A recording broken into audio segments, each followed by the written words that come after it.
नमस्कार साथियों, आज हम लोग एक बार फिर आपके लिए एक वीडियो लेके आए हैं और जिसके बारे में हम लोग भारत की गंगा नदी के बारे में बात करेंगे। और गंगा नदी जो है बहुत ही महत्वपूर्ण नदी है एग्जाम के पॉइंट ऑफ व्यू से। और इसके कौन कौन से शहर इस नदी के किनारे बसे हुए हैं और इसका क्या इम्पोर्टेंस है और ये नदी कितने राज्यों में होकर बहती है और कितने किलोमीटर में होकर बहती है, ये आए दिन एग्जाम में पूछे जाते हैं क्वेश्चन। तो हम लोग अभी आज शुरुआत करते हैं गंगा नदी कहाँ से निकलती है और कौन कौन सी नदियां इसमें मिलती है और आखिरकार ये नदी जब बंगाल की खाड़ी में जाके गिरती है तो इसको किन किन नामों से जाना जाता है, ये एग्जाम में पूछा जाता है। तो हम लोग आगे ये देखते हैं कि गंगा नदी जो है कहाँ से स्टार्ट होती है और किस जगह पे ऐसे स्टार्ट होती है। तो सबसे पहले हम लोग ये जानने की कोशिश करेंगे कि गंगा नदी जो है इसके पहले एक यहाँ से अलकनंदा नदी निकलती है, ये अलकनंदा नदी। और यहाँ पे जो है संतोपत ग्लेशियर है, उस ग्लेशियर से अलकनंदा नाम की एक नदी निकलती है, इसका नाम है अलकनंदा नदी। साथियों, अलकनंदा नदी जो है संतोपत ग्लेशियर से निकलती है, ठीक है। और कुछ किलोमीटर ये आगे बहने के बाद इसमें एक नदी आके इसमें मिल जाती है जिसका नाम है धौली गंगा, ठीक है सर। ये धौली गंगा जो है ये इस जगह पे आके मिलती है और जो इस जगह पे आके जो मिलती है, ये जो प्रयाग बनता है, यहाँ पे बनता है ये विष्णु प्रयाग। ये सर एग्जाम में बहुत इंपॉर्टेंट है, पूछा जाता है विष्णु प्रयाग कौन सी नदियां मिलकर बनाती है। तो हम लोग देखेंगे अलकनंदा और धौली गंगा नदी जिस स्थान पे मिलती है उस स्थान पे विष्णु प्रयाग बनता है, ठीक है। अलकनंदा संतोपत ग्लेशियर से निकलती है और ये कुछ ही किलोमीटर आगे चलने के बाद, बहने के बाद ये नदी जो है ये ऐसे ऐसे बहते हुए आ रही है, ये देख लीजिए सर, बहते हुए आ रही है। और ये नदी जो है इसमें नंदाकिनी नदी इसमें आगे बहती है, इसमें आगे बहती हुई यहाँ पे इस जगह पे अलकनंदा से मिल जाती है। और जिस जगह पे मंदाकिनी नदी अलकनंदा से मिलन करती है उस जगह को बोला जाता है, क्या बोला जाता है? आप कमेंट करके बताइए इसमें क्या बोला जाएगा, बताइए।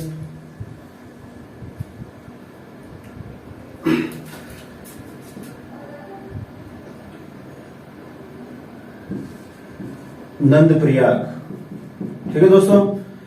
ये जिस जगह पे अलकनंदा नदी से नंदाकिनी नदी मिलती है वहां पे नंद प्रयाग बोला जाता है, ठीक है। पहला हमारा हो गया विष्णु प्रयाग, दूसरा हो गया नंद प्रयाग। और ये आगे इसके नंद प्रयाग से आगे चलने के बाद यहाँ से बहती हुई थोड़ी सी आगे जाने के बाद इसमें जो है थोड़ी आगे बहती हुई इसमें जो एक नदी मिलती है जिसका नाम होता है पिंडर नदी बोल सकते हैं। और कुछ किताबों में एनसीईआरटी की बुकों में लिखा हुआ है पिंडरी, ठीक है सर, ठीक है दोस्तों। पिंडरी भी कहा जा सकता है, पिंडरी भी लिखा हुआ हो सकता है, तो आपको उसमें कंफ्यूज नहीं होना है। पिंडरी नदी और पिंडर दोनों एक ही नदी है। और ये जिस नदी ये नदी पिंडरी नदी अलकनंदा नदी से जिस स्थान पे मिलती है उसको बोला जाता है कर्णप्रयाग, ठीक है दोस्तों। 3 प्रयाग हो चुके हैं, विष्णु प्रयाग, नंद प्रयाग, कर्णप्रयाग, ठीक है। और यह स्थान पे कर्णप्रयाग हो गया, ठीक है दोस्तों। अब अलकनंदा नदी कुछ किलोमीटर आगे चलने के बाद, दोस्तों थोड़ा बोर्ड में डिस्टर्ब हो रहा है तो मैं उसको थोड़ा अच्छे से कर लेता हूं, ठीक है, कोई दिक्कत नहीं। यहां से मंदाकिनी नदी आती है, ठीक है दोस्तों। ये मंदाकिनी यहां पे लिख देता हूं, दिखाई दे रहा होगा आपको। मंदाकिनी नदी अलकनंदा के बाई तट से मिलती है अलकनंदा से। ये जिस स्थान पे मिलती है दोस्तों, बताइए यहाँ पे कौन सा प्रयाग बनता है? कोई बता सकता है कौन सा प्रयाग बनेगा? जी हाँ, रुद्रप्रयाग। ये रुद्रप्रयाग बनता है। अलकनंदा और मंदाकिनी जिस स्थान पर मिलती है वहां पे बनता है रुद्रप्रयाग। अपने अपने कितने प्रयाग हो गए? विष्णु प्रयाग, नंद प्रयाग, कर्ण प्रयाग और रुद्रप्रयाग। अभी एक प्रयाग और बच रहा है, वो हम आपको आगे बताते हैं कि ये नदी आगे अलकनंदा बहने के बाद में यहां से दोस्तों एक ग्लेशियर है जिसका नाम है गंगोत्री ग्लेशियर, जिसको गौमुख भी बोलते हैं। ये 3140 मीटर ऊंचा इसकी ऊंचाई है और ये नदी जो है यहां से निकलती है। इस नदी का नाम है, जी हाँ दोस्तों, भागीरथी। भागीरथी नदी गंगोत्री ग्लेशियर गौमुख जिसका नाम है 3140 मीटर ऊंचाई से ये निकलती है। और सॉरी दोस्तों, यहाँ पे ये मंदाकिनी नदी है, ठीक है सर। ये यहाँ से जो है आपकी भागीरथी नदी निकल रही है। थोड़ा सा लिखने में डिस्टर्ब हो गया। ये मंदाकिनी है और ये कुछ ही किलोमीटर आगे जाने के बाद भागीरथी नदी मंदाकिनी से मिलती है। तो यहाँ पे कौन सा प्रयाग बनता है, कौन बताएगा? जी हाँ दोस्तों, कमेंट करके बताइए इसमें कौन सा प्रयाग बनेगा। यहाँ पे बनेगा दोस्तों देवप्रयाग। क्या बनेगा? देवप्रयाग। भागीरथी नदी गंगोत्री एक थोड़ा डिस्टर्ब हो रहा है, कोई दिक्कत नहीं।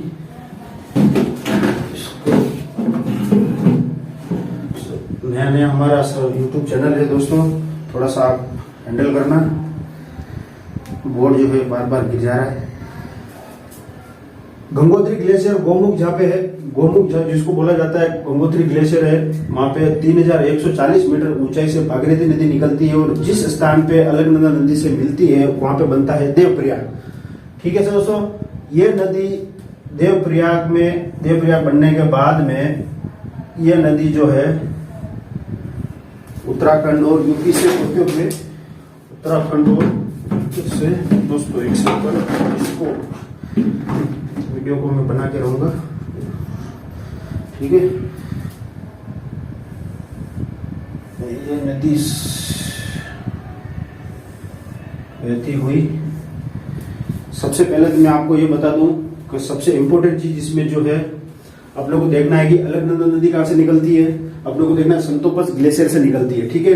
अलकनंदा निकलने के बाद में पहली नदी कौन सी मिलती है? धौलीगंगा मिलती है। और धौलीगंगा जहां मिलती है वहां पे कौन सा प्रयाग बनता है? विष्णु प्रयाग बनता है, ठीक है। पहले विष्णु जी प्रकट होते हैं, फिर उसके बाद में कुछ किलोमीटर आगे जाने के बाद में नंदाकिनी बोल सकते हो, इनकी विष्णु जी की बोल सकते हो कि कोई इनकी जो है भक्ति करती थी या उस नाम से याद रख सकते हो।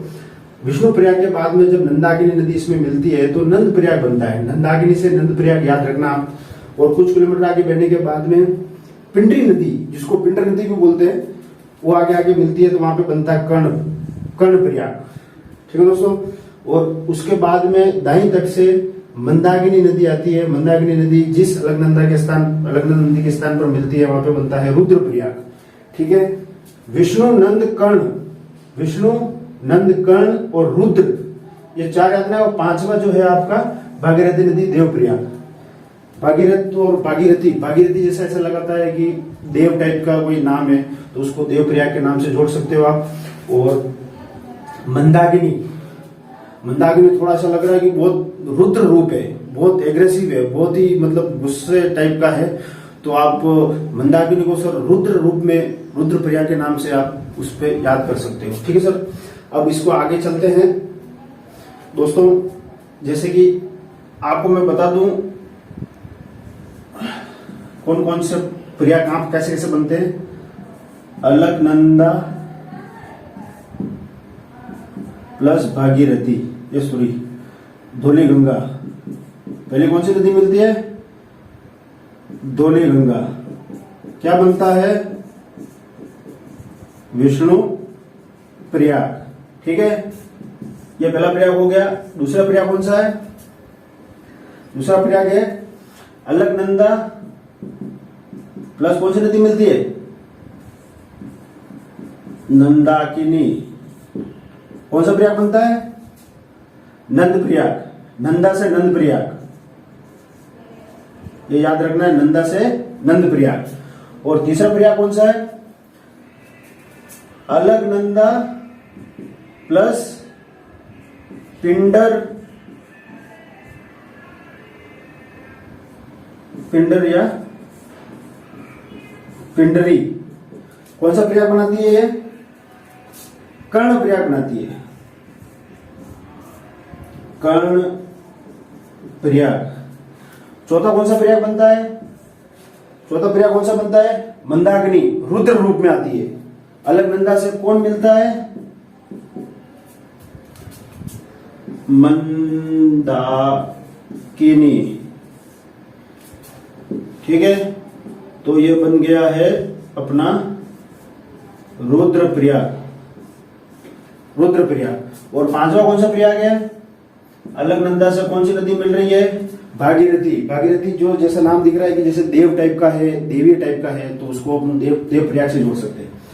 भागीरथी, भागीरथी, भागीरथी देव प्रयाग। दोस्तों इसे याद रखना है आपको। ठीक है, पहला हो गया अलकनंदा, धौली गंगा जब मिलती है अलकनंदा में विष्णु प्रयाग बनता है। फिर अलकनंदा में नंदाकिनी मिलती है तो फिर नंद प्रयाग बनता है। फिर अलकनंदा में पिंडरी नदी या पिंडर नदी मिलती है तो कर्ण प्रयाग बनता है। फिर अलकनंदा में मंदाकिनी नदी मिलती है तो रुद्र प्रयाग बनता है, रुद्र रूप आपको याद रखना है। और अलकनंदा में पांचवी जो नदी है, पांचवा जो प्रयाग बनता है भागीरथी, जो गंगोत्री ग्लेशियर से निकलती है, गोमुख बोला जाता है उसको। 3140 मीटर, आपको ये याद रखना है, पूछा जाता है एग्जाम में। 3140 मीटर ऊंचाई से निकलती है भागीरथी नदी, और जिस स्थान पे अलकनंदा से मिल जाती है उसको देव प्रयाग बोलते हैं। ठीक है दोस्तों, ये तो अपना हो गया एग्जाम के रिलेटेड बात। आपको ये चीजें याद रखनी है, एग्जाम में पूछा जाता है। अब जो है दूसरा क्वेश्चन यहां से आता है कि मैं थोड़ा ये मिटा देता हूं, ये आपको याद रखना है इस तरह से। दूसरा जो प्रश्न बनता है इसी में से कि ये जो नदी है गंगा नदी किस राज्य में कितने किलोमीटर बहती है। तो सबसे पहले ये मैं शॉर्ट फॉर्म में लिख देता हूं, उत्तराखंड। आपको यूनाइटेड किंगडम नहीं समझना है। उत्तराखंड में ये 310 किलोमीटर बहती है, और यूपी में बहती है 1140 किलोमीटर। बिहार में बहती है ये 455 किलोमीटर। ये किलोमीटर है। और फाइनली किलोमीटर भारत में बहती है 2525 किलोमीटर। ये आपको याद रखना है, और ये एग्जाम में पूछा जाता है कि कौन से राज्य में कितने किलोमीटर ये गंगा नदी जो है इसका बहाव क्षेत्र है। ठीक है, ये आप इसको हमेशा याद रखना, एग्जाम में हमेशा पूछा जाता है। और उसके बाद जो हम तीसरा इसका इम्पोर्टेंस जो समझने की कोशिश करेंगे, इसका तीसरा इम्पोर्टेंस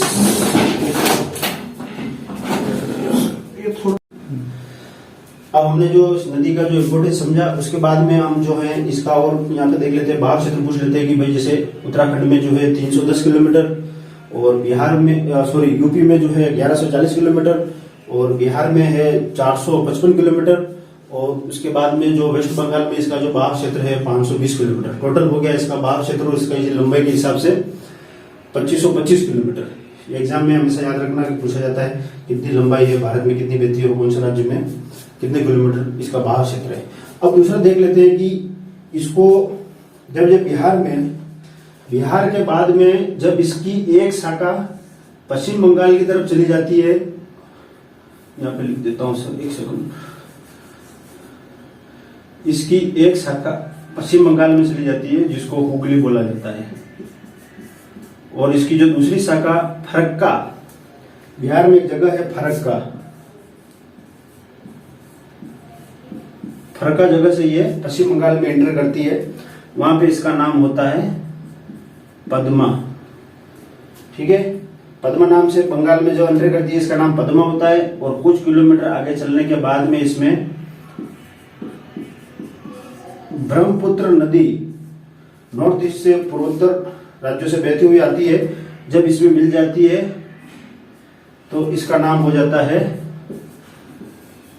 जमुना। ठीक है दोस्तों, जमुना नाम हो जाता है। और कुछ बंगाल की खाड़ी में, बांग्लादेश में बंगाल की खाड़ी में यह गिरने से पहले इसका एक नाम और होता है, जिसको हम बोलते हैं मेघना। तो दोस्तों, जब फरक्का नाम की जगह बिहार से जब ये बांग्लादेश में एंटर करती है तो उसका नाम पद्मा हो जाता है, इसका नाम पद्मा हो जाता है। और कुछ किलोमीटर की दूरी पे बहने के बाद जब इसमें ब्रह्मपुत्र नदी आके इसमें मिल जाती है गंगा नदी में, तब इसका नाम हो जाता है जमुना। और जो बंगाल की खाड़ी में गिरने से पहले बांग्लादेश में एक नदी का, और इसका लास्ट जो नाम है, इसमें कोई एक छोटी नदी है जिसको मेघना बोलते हैं, उसको मेघना नदी के नाम से भी जाना जाता है। अब जब इसका मैं चित्र थोड़ा ऊपर बना देता हूँ। जब ये ऐसे गिरती है तो ये ऐसी धाराओं में बंगाल की खाड़ी में गिर जाती है। ये है बंगाल की खाड़ी,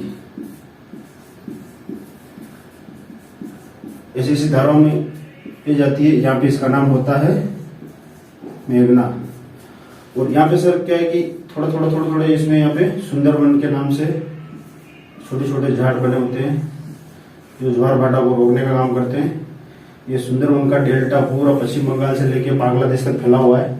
और यहाँ पे ये सुंदरवन और डेल्टा का निर्माण करती है, जो विश्व में सबसे बड़ा डेल्टा और सबसे बड़ा सुंदरवन का जो पेड़ पौधे हैं यहाँ पे पाए जाते हैं। तो दोस्तों, ये रहा आपने गंगा नदी के बारे में हमको आपने मतलब जो हमको जानकारी दी है। और गंगा नदी कहाँ से, कौन कौन सी नदियां मिलती है और कौन कौन सी नदियां इसमें आके मिलने के बाद में कौन सा प्रयाग बनाती है, और कौन सी नदी कहाँ से कौन से ग्लेशियर से निकलती है। सबसे पहले मैं आपको थोड़ा सा और रिवीजन करवा दूं। सबसे पहले अपना अलकनंदा जो है संतोपत ग्लेशियर से निकलती है, और धौली गंगा इसमें आके मिलती है तो बनता है विष्णु प्रयाग। और कुछ किलोमीटर के बाद में नंदाकिनी नदी आके इसमें मिलती है तो नंद प्रयाग। और कुछ किलोमीटर के बाद में पिंडर नदी आके मिलती है तो इसमें मिलता है कर्ण प्रयाग। और उसके बाद में मंदाकिनी नदी आके इसमें मिलती है तो बनता है रुद्र प्रयाग। विष्णु, नंद, कर्ण और रुद्र और देव, ये 5 प्रयाग बहुत ही इंपॉर्टेंट है। उसके बाद में कितने किलोमीटर राज्यों में बहती हुई है, फिर बांग्लादेश में जाती है। तो हमने पहले बात की थी उत्तराखंड में 310 किलोमीटर बहती है, उत्तर प्रदेश में 1140 किलोमीटर है, और बिहार में इसका बहाव क्षेत्र है 455 किलोमीटर, और पश्चिम बंगाल में ये बनती है 520 किलोमीटर, ये इसका बहाव क्षेत्र है। उसके बाद में यह जब फरक्का नामक स्थान बिहार से जब पश्चिम बंगाल में ये बांग्लादेश में प्रवेश करती है, तब इसका नाम बन जाता है पद्मा। और पद्मा के बाद में जब ब्रह्मपुत्र नदी इस नदी में आके मिलती है पद्मा में, तो बन जाता है इसका नाम बन जाता है जमुना। और जमुना के बाद में जब एक नदी आगे और मिलती है इसमें, इसका नाम बाद में बंगाल की खाड़ी में, बांग्लादेश में बंगाल की खाड़ी में गिरने से पहले इसका नाम, ये एग्जाम में पूछा जाता है दोस्तों कि बंगाल की खाड़ी में गिरने से पहले गंगा का क्या नाम होता है, तो इसका नाम होता है मेघना। ठीक है दोस्तों, ये वीडियो आपके लिए हमने बनाया है, कैसा लगा आप जरूर हमें बताइएगा कमेंट करके, और दोस्तों को जितना हो सके उतना शेयर करिए। धन्यवाद।